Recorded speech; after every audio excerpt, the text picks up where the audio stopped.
نستعين اهدنا الصراط المستقيم صراط الذين أنعمت عليهم غير المغضوب عليهم ولا الضالين. بسم الله الرحمن الرحيم.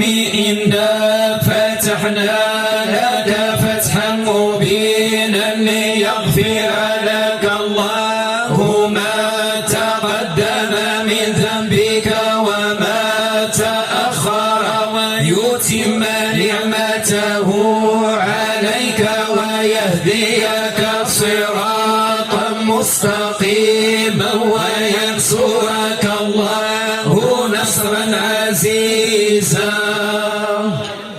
هو الذي أنزل السكينة في قلوب المؤمنين ليزدادوا إيمانا مع إيمانهم ولله جنود السماوات